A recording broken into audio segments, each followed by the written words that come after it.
And another thing that we use in our evaluation of what should our training be is exit interviews with staff who are leaving, who tell us they wish they'd learned more during their time in the museum. And we have an evaluator on this project who spoke to mixed groups of our staff at all levels in the building. And we have another consultant from the Brazelton Institute. They do touch points, and most of that is around families in medical settings, so how to work with parents of all different backgrounds. And we're just about to hire an editor on our curriculum to make sure that the modules are fun and consistent, and we're trying to fit them in at one a month. And to get staff all together who are very part-time is a big challenge for us. We have 35-ish floor staff, many of whom are part-time. So we wanted to hear from our colleagues if the products would be useful. Is this the kind of training that your museum needs? And the 12 children's museums represented there said definitely yes. And they all thought it should be flexible for a small museum where the employees have been there 10 years, as well as a museum that switches staff every year. And we're very open to suggestions on things we may have missed. So that is the project, and I told Ann I would finish early. Anyone want to talk about their own museum's training or ask me questions about ours or tell us what you do for training? I am interested to look at Open Doors. I haven't, but I don't know if that's mostly history museum training or general customer service, which it's general customer service, okay, because Houston Children's Museum has done another IMLS project that's also customer service heavy, not so much family learning. So this has been a group effort. I should not take credit for this alone.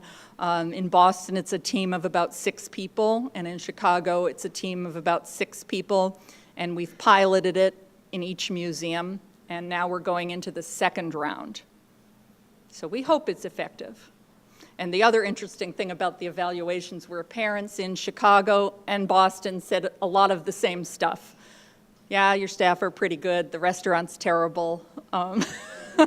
So we get a lot of the general feedback is very, very similar, but to get parents to really key into what they want and what they expect is a little rougher. And asking kids is tough too, because they just say things at our museum like, this was the best day of my life. Say, that's good, that's good. And a lot of them cry upon leaving, which we say is also flattering. And I do my own informal research in the parking garage when I'm leaving work or in the elevator. I'll ask them if they're having a good time, and I tell them that my job is to be in charge of everyone having a good time and the toys. So they tell me that's a really good job, the toys. But any thoughts about training? Do you have large staff? Yes. Two-part question. To what extent in your exhibit design do you incorporate Massachusetts framework? And if you do, how do you train your staff? Do you train your staff along those lines so that they're aware of all of that and can support it? Or is your training completely in-house in terms of the framework? Massachusetts frameworks come up only for our school programs. So our exhibit design is done with experts in the area. And then the museum educators look at it and pull out what are the learning standards in language arts, creative arts, history, and all that. So the standards are kind of an afterthought. You know, they design good fine motor experiences, good interactive experiences, but we don't even go to the standards until it's time to write the school program. So for instance, we had an exhibit, or we have one that travels, that was developed in Boston, Blue Man Group, sound waves, making sound. So science people were all jazzed about it. Blue Man was jazzed about it. They looked at the science of sound, they developed it, and then they said to us as the educator team, okay, think of a 3rd or 4th grade program and the standard is something about sound. So that's what we get as a starting point. So it's really not school-oriented, but when teachers come on field trips, they have to fill out a form that says which standards they're touching on. So we list those for the teachers. It's a little frustrating because we're so about informal learning, which is, I think, why I loved kindergarten so much. I didn't have to prove why I was doing everything. But I understand that those forms are there, and, 2.4, 2.6, 2.8, we list it all out. But it's not always the intention in exhibit design. Any other questions? Yes. We also just opened a great exhibit, if you haven't the chance or know anybody in the preschool range, Peep in the Big Wide World. We did it with WGBH, and so they might have thought more of the learning standards in science for that particular exhibit. Hi, I've been involved with the Children's Museum as a linkage nonprofit since you were in JP, Jamaica Plain, and with a lot of different teacher training and resources. And I'm the director of the Ethnic Arts Center in Somerville. My question is this: you're part of the administrative team at the Children's? I guess so. And I know Lou has left, and what I want to ask is, what obligation, if any, does the Boston Children's Museum hierarchy have or wish to have with disenfranchised, unemployed, low-income workers who've been in the field for 20 to 40 years, artists, settlement houses, and tiny nonprofits who have fallen by the wayside, to use their knowledge of family background and their linkages in the community with all 40 ethnicities in Boston area to help them unite with you, and then you could help them continue their hard-earned knowledge base? Yes, good question. Lou Casagrande just retired. He had been our president for 15 years. He's now at Wheelock, Dean of the School of Education Social Work. But he spoke often about the urban mission of the museum and linking our museum to the business community and to all of Boston. So he was instrumental in raising the $50 million that really expanded the museum. So in '07, we opened a brand new building. You should really go see it. It's much more light-filled, sun-filled. And Lou feels very strongly about having all the kids of Boston in there. And every Friday night, Target sponsors a $1 Friday night. So anybody can come for just $1 a person. Otherwise, it's $12 per adult, unfortunately. But we are very committed to using corporate gifts to the museum to fund Head Start programs coming free, as many school groups as we can. Well, I want to clarify my question. Artists. I've seen you grow along the decades, Right. doing that with school group visits, et cetera, your family center work, even the Right. artists Community you've brought outreach. in. But I'm saying the city of Boston and the greater Boston area has at least 200 experienced artists of color, ethnicity, and class background to relate to your audience, and they are not involved in your efforts. Do you see using some of your grant money in the future to having a long-term, because these are people who spend their whole lives in Doing the this area and work, born yeah. here, integrating and having continuity to your staff and more of helping with your interests in the working class and poorer peoples? Because they're yeah. just by the wayside. It's just a token thing now, and I arts, really yeah. would like to see that. Well, in your growth. I hope so. We're looking for a new leader, and we do have performers. Unfortunately, the budget to hire them is not huge, but we do bring in local artists. We have art shows, and I think you're right. There are so many people in the community who've been doing family work. We have a partnership with Boston Public Libraries, a partnership with the United Way, partnerships with Head Starts. So I think with the right leadership, and you can all apply, the job is open, and we have a temporary interim CEO at the moment, but Lou leaving has left a big question mark in our leadership, and of course, the economy being what it is, all our budgets are a little bit lower, but we do work hard on programming with local artists coming in whenever we can, and we also try to hire people who know the city And Mellon Bank has given a grant to have 16 ambassadors. So we have 6 high school students who grew up in Boston, and each one speaks a second language. So they represent the city, and they're ambassadors to bringing their communities in. So I think the museum tries hard, and it isn't easy. You know, most of our members are affluent Beacon Hill families. So they're looking at ways to make a membership work for a family of a smaller income. So they are trying. Money, money, money. Any other thoughts on trainings or questions? This is just a question for clarification.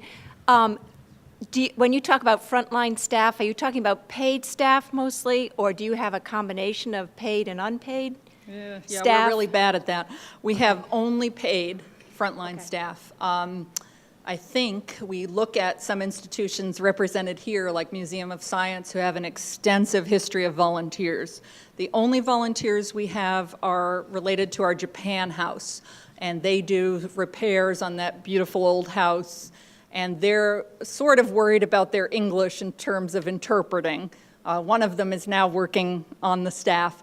But we can have volunteers if they're in the museum one day. It's that background check that is expensive for us to do if they're in there more than one day. So right now, for a special event, like an art festival, I might have 10 volunteers from Boston University who want to do community service, and they must be stationed with one of my staff. So we can't let them be there on their own. They have to be, so it still means I need to pay people. It's an extra set of hands, and it's wonderful, but we are not yet designed for volunteerism. We do have some interns, which is helpful, but they're getting school credit, and they have to have a supervisor, which, as you know, is time-consuming, so we try, but never enough. We get a lot of complaints from our visitors that we don't have enough staff. People wish there was an exhibit interpreter in every single room. That's what they tell us. You need people in every room. The kids aren't sharing with my child. So that's some of our feedback. Hi, I'm Kristen Pesca from the Paul Revere House, and I do hiring for staff, and I'm trying to think about ways to look for people who have the skills that will do for all the things that frontline staff need to do. And so I need people with a history background and people who can engage and be forward and speak to large groups and speak to young children and speak to elders and all kinds of audience issues and customer service issues and handle money and blah, blah, blah. So I'm trying to think about how to figure out all of my staff don't have all of those things that I wish that they had, and how to think about training people to speak with school groups and handle school groups which are really child-focused in that way, but also what should I be looking for, or what can I teach to staff to also engage the adult visitors that are part? Because I think some of my staff that have worked with children before are good at addressing children, but not, and leaving the adults standing there and just watching. So that's the part that I'm interested in. Yeah, it's not easy. Have you had success in your hires? Do you think you can tell at the interview, or is it tricky? I can tell some, but not for, I think for that thing is one of the things that's a little harder, because when I see people who have experience with coaching or working in a daycare or things that I know that they'll be able to work with young children and speak with them, it doesn't necessarily mean that they're going to be able to include the parents and make this whole family together as a unit rather than just talk to the different people separately. Well, when I eyeball resumes for frontline staff, I look for 2 things mainly. Presentation, whether it's teaching, a tour, a coach, and the other thing I look at is have they worked in a restaurant or some other Starbucks, where you have to be quick on your feet, kind to people even when they're grouchy to you. So I think that relates a lot to our line of work, but it isn't easy to always know, and people really do vary. We have a guy who's an opera singer from New England Conservatory, and I keep saying, I need you to sing on the bridges, but he hasn't done it yet. So, we try to play to their strengths and give them opportunities. So some of them are dance students. We try to let them lead a workshop with our guidance. and try to use some of the in-house talent as our budget is low. But yeah, it's hard to hire well. I feel like I can probably teach people history skills better than I can teach them the customer service skills if they haven't had the experience with that. But teasing out that little difference between the family audiences and children's audiences is It's hard. And the other thing I say all the time, I think, is you have to be out there modeling what you want. And when I was training as a teacher, I think about the person I student taught with and how wonderful and amazing she was, and how I was so lucky to have such a strong model, because I was in that room every day watching everything she said. And I don't say the same things, but you pick up on strengths that you like and you repeat them. So I think making sure that they're exposed to a lot of good modeling will help them also. And it's experience and it's confidence, and some of them cry when things go wrong, and I try to be supportive and nurturing, and say, yeah, things go wrong in my day too. It's not the end of the world. Children are really pretty forgiving if something doesn't work so well. They're not harsh. It's those grown-ups we have more problem with. And then we just get a manager. Free pass. And sometimes if I'm the only one there, I have to deal with that too. But yeah, I say people really appreciate if you try, and you can apologize or give them a free pass to come back. That's usually their favorite thing, although they say things like, I don't need a free pass, I'm a member. It's like, oh, I'll think of something else then. But it's a very tough job, and I think the more we get out there, the more we know just what the challenges are. Anybody else? 5 extra minutes for your next person. Oh, one more. That exhibit designer guy. Yeah, well, actually, I'm curious, a two-part question. Sure. One, since you just mentioned that all of you have your red vests, I'm very curious to know if you are training upper staff to spend some time on the floor, and then related to that question, whether role-playing is any part of your training. Yes, a lot of role-playing is in the training, and we say that sometimes we get so into the caricatures of the forceful parent who's there. I paid $12. We have to see everything. You have to do everything. Hurry up. So we see some of that, but not everybody gets one of these. We have them available on hangers, so when it's an all-hands-on-deck, to borrow your exhibit name, busy day, the president wears this on down, and they get some training.